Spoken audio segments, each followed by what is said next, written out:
Hello, leaders, and welcome to this week's Leadership Challenge. This whole week, we're focusing on the true measure of leadership. Each day, we're talking about possible ways leaders are measured and whether it's an effective measurement or not. Today, we're talking about respect. Welcome to Run to Your Leadership Challenges. If you're new to this show, this is the daily leadership show that's designed specifically for mid-level leaders and team leaders. Every week, we discuss a different leadership challenge and offer you encouraging tips to help you and your team run to your challenges. Okay, let's talk about how respect can be a true measure of leadership. Now, being that the baseball playoffs have just started here in the U.S., I'm going to talk briefly about one of the most respected baseball players I had the privilege of watching in my lifetime.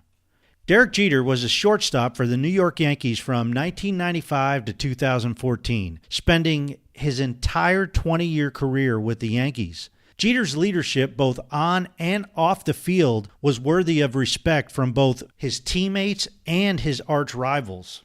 Just last week, I saw a video clip on ESPN of Jeter's last game, and man, I can watch that clip over and over because Jeter's career was kind of like a storybook at times, and the last game and the last hit of his career was no exception to this rule. However, what really stands out to me about Jeter was the respect that he had for his coaches and his manager, his teammates, his opponents, and the fans, even the arch-rival Red Sox fans, as he respected the passion that they had when they booed him. I actually heard Jeter say a couple times that he kind of enjoyed going on the road and getting booed because it kind of fired him up a little bit, but he saw their passion. Jeter's respect for others is why so many people respected him. He was a true leader on and off the field, and simply replacing Derek Jeter's leadership on the Yankees team just can't be done. Well, how about you? Today, I want you to reflect on a leader that you have had tremendous respect for. Whether this is an athlete on TV that you've watched over your lifetime, or a direct supervisor, or a trainer, or a leader, or maybe even a CEO in the organization that you have or are currently working in. And then just think about why you respect that person so much. Now, this is much more difficult than you may first think. That's why I want you to ponder this throughout the day today. Ask yourself why you respect that person at work. Ask yourself why you respect that person outside of work. Ask yourself what specific actions that person does to bring out so much respect from you. Then I challenge you to ask yourself if you are emulating that person's actions at work, at home, in your community, and other specific areas where you know you respect them. You see, respect can be a way for us to measure leadership. However, it isn't always clear as to why we respect leaders as much as we do. Throughout my career in the Air Force, I learned quickly the difference of respecting a person and respecting a position.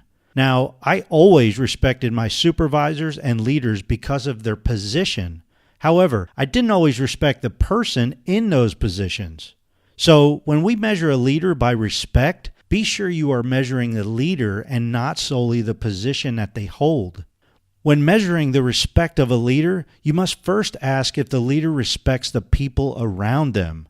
Does that leader respect the people above him or her? Do they respect their team members? Do they respect their customers and clients? Chances are, if they respect others around them and follow through with actions that back up that respect, the leader will be respected by the people around them as well. I've always said that respect is a two-way street that starts in a one-way alley. Simply put, if we want others to respect us mutually, we must respect them first. It's up to us to take that first step. Hey, that's a wrap for today. I hope you enjoyed today's show, and if you did, please share it with everyone you know. Hit that share button. Especially share it with other leaders in your company, including your HR directors and your CEOs, so your entire organization can run to your leadership challenges together. Be sure to join us tomorrow as we dive into measuring a leader by the organization's culture. Hey, as always, thanks for listening, and until tomorrow, run to your challenges.